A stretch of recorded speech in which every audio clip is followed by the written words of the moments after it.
많이 떨리네요. 항상 하나님 앞에 나오는 건 항상 떨리는 것 같아요. 네, 오늘은 많이 떨리기 때문에 좀 되도록 일찍 끝내고 가려고 합니다. 쌈박하게 하고 내용은 다 아시니까 자, 시작하겠습니다. 오늘 제목은 믿음의 다윗과 불신앙의 엘리압이라는 제목입니다. 믿음의 다윗과 불신앙의 엘리압. 이름을 빼니까 믿음과 불신앙 이렇게 보이더라고요. 그래서 불신앙이라는 것은 교회를 다니지만 신앙이 없는 그런 뜻이잖아요. 그러니까 교회를 전혀 안 다니는 불신자가 아니고 교회를 다니지만 믿음이 없고 또 하나님을 의지 않는 그런 상태가 불신앙인데 그게 누구라고요? 엘리압이었다라는 겁니다. 그게 또 이 앞에 서 있는 저도 한 명이고요. 그래서 그 제목을 계속해서 묵상하다 보니까 그런 믿음의 다윗과 불신앙의 엘리압 그런 게 보이더라고요. 자, 그래서 오늘 서론에 보면은 하나님의 자녀는 문제를 어떻게 보느냐에 따라서 성공과 실패를 가른다라고 있어요.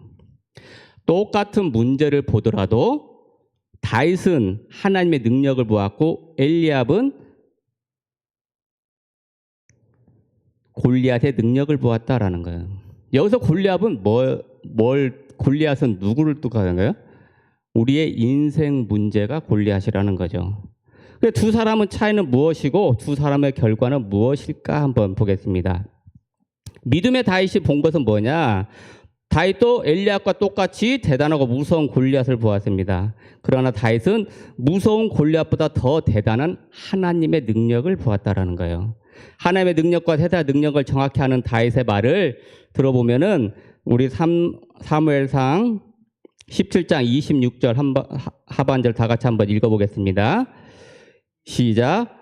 이 할례받지 않은 블레셋 사람이 누구이기에 살아계시는 하나님의 군대를 모욕하겠느냐라고 말씀하고 있어요. 다윗은 대단한 골리앗을 보았지만 감히 하나님을 모독하는 마귀의 자녀로 봤다라는 거예요. 근데 마귀의 일을 멸하러 오신 분이 누구예요? 예수님이잖아요. 그래서 마귀는 예수님 앞에 꿈쩍 못하고 하나님 앞에 완전히 파멸되는 그런 결과가 있다라는 거예요. 또 그 반대로 오늘 대비되는 불신자 엘리압이 본 것은 뭐냐? 엘리압은 하나님을 믿는 것처럼 보이지만 살아계신 하나님이 보이지 않는 엘리압이었다는 거예요. 그게 누구냐? 교회를 다니지만 믿지 않는 우리 같은 종교 생활을 하고 있다라는 거예요. 자, 자기가 못하는 것을 하는 동생을 질투하면서 내가 어찌하여 이리로 내려왔느냐? 들에 있는 양들은 누구에게 맡겼느냐? 나는 내 교만과 내 마음의 완악함을 하노니 내가 전쟁을 구경하러 왔다라고 말하고 있어요. 근데 지금 오늘 그런 내용은 이 앞전주 그런 말씀이랑 약간의 좀 이렇게 같이 계속 연결되는 말씀이기 때문에 잠깐을 보면 이게 왜 왔습니까? 아버지가 심부름을 보낸 거잖아요. 그게 어디냐? 17절하고 18절 우리 다 같이 한번 읽어보겠습니다.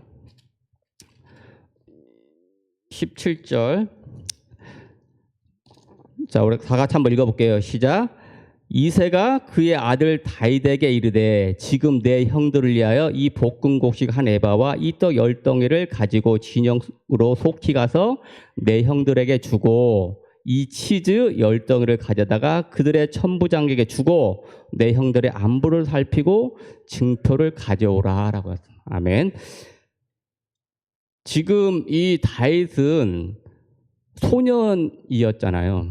그래서 전쟁이 어떤 건가를 다 알고 있어요. 그렇다고 전쟁은 지금 전쟁을 하고 있잖아요.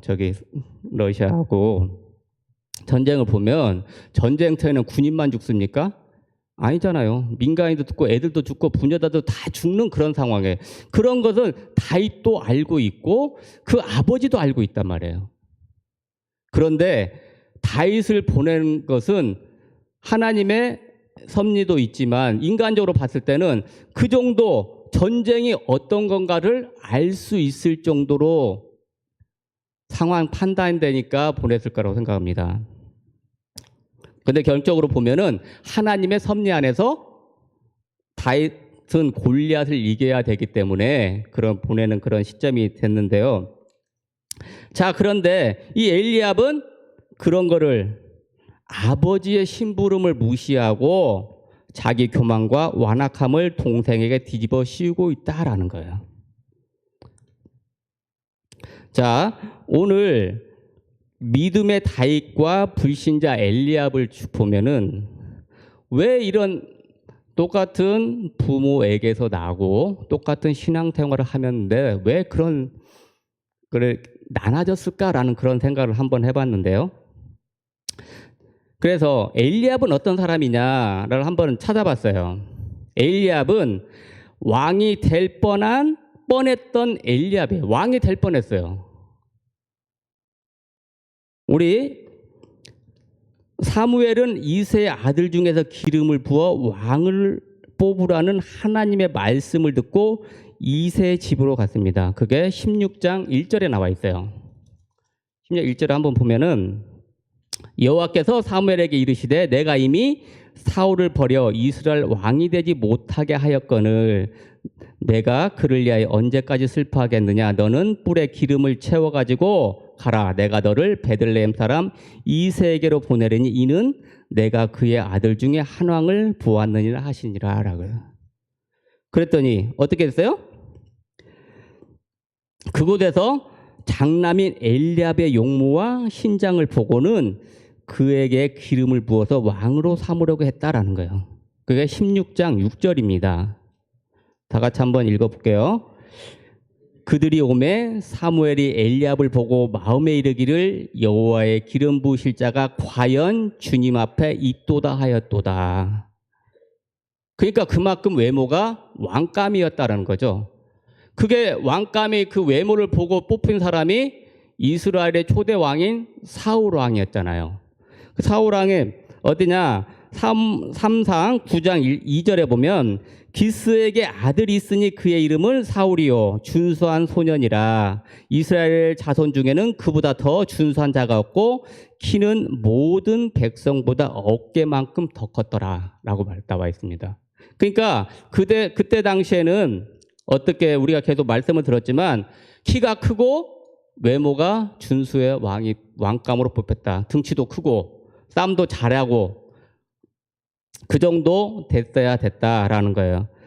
그런데 엘리압이 그 정도 아마 됐던 것 같아요. 그러니까 사무엘은 지금 사울을 한번 왕으로 있잖아요. 그러니까 사울만큼 그 정도 버금가는 그런 외모가 있지 않았느냐 그런 생각을 해보는데 그걸 보고 엘리압을 딱 보고 딱 합당한 자가 될 줄 알고 했는데 기름을 부어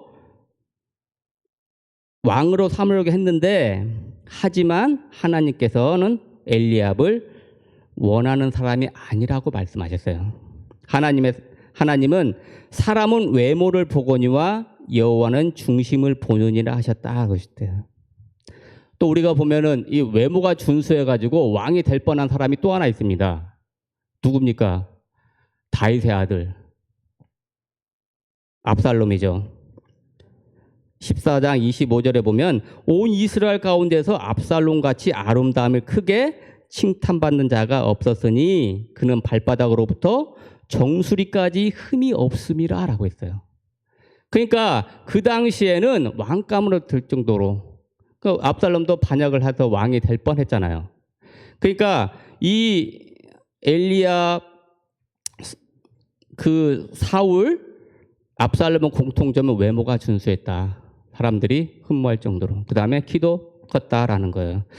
그래서 이 사람들은 하나님을 보기보다는 자기가 태어난 거 가지고 있는 그런 현상을 보고 더 살았지 않았는가라는 그런 생각을 많이 해봤습니다. 그의 반면에 이 다윗은 어떤 상황이었냐? 다윗은요 신약 성경에서 그 구약 성경에서 600번 정도 그 언급되고 신약 성경에 한 60번 정도 반복된다 이렇게 말씀을 나왔는데 그 이스라엘 가장 위대한 왕이 우리 다윗입니다. 근데 그 다윗은 어땠어요? 엘리압이 왕으로 세우지 못하니까 그 아들 이새는 사무엘 선지자에게 7명의 아들을 선보인 뒤 네 아들들이 다 여기 있느냐라고 물어봤어요. 그 물음에 아직 막내가 양을 지키고 있다라고 말씀하셨는데 그게 16장 어디예요? 11절에 있습니다. 한번 읽어볼게요. 시작.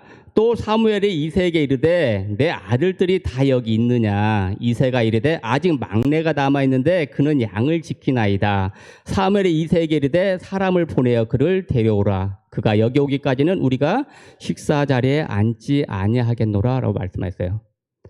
그래서 여기 막내라는 그 단어는 그 히브리어로 하기톤인데 이 하기톤이라는 이 말은 그가 단지 막내이고 나이가 어리다는 것만이 아니라 하찮고 또 그다지 중요하지 않는 사람이라는 의미를 담고 있다고 해요. 그러니까 이게 지금 이걸 누가 말하는 거예요? 아버지가 얘기하고 있잖아요. 다윗의 아버지가. 그러니까 아버지로부터도 별로 하찮고 중요하지 않는 존재로 여겼던. 손님이 왔음에도 손님에게 사울에게 소개시키지 않고 가서 넌 양이나 치고 있었던 그런 상황이에요. 그런 것을 다윗은 알고 있었을까요? 모르고 있을까요?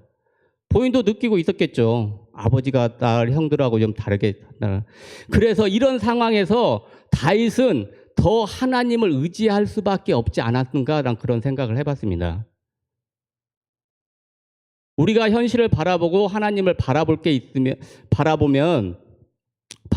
현실을 바라볼 것이 있으면 또 믿는 구석이 있으면 하나님보다는 또 사람을 또 바라볼 것이 있는가 그런 것을 더 의지하지만 아무것도 바라보지 없는 것은 오직 하나님 그런 관계가 더 돈독하고 하나님은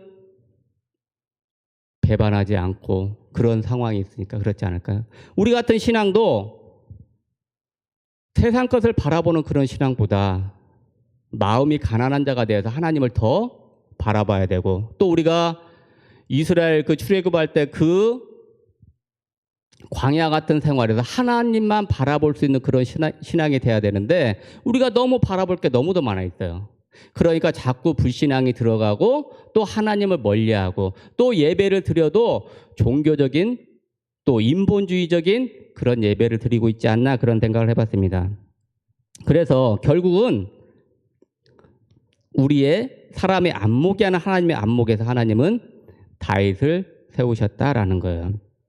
그래서 이런 생활을 하면서 다윗은 점점 믿음이 자라가고 또 하나님의 관계가 더 돈독해져서 세상 것을 바라보고 내 육신을 바라봤던 그 형 엘리압과는 다른 신앙을 두었던 결론은 하나님에게 인정을 받으니까 세상에서 인정을 받는 그런 일이 있다. 오늘 엘리압은 17장 오늘 본문 말씀에 큰 형이라고 했어요.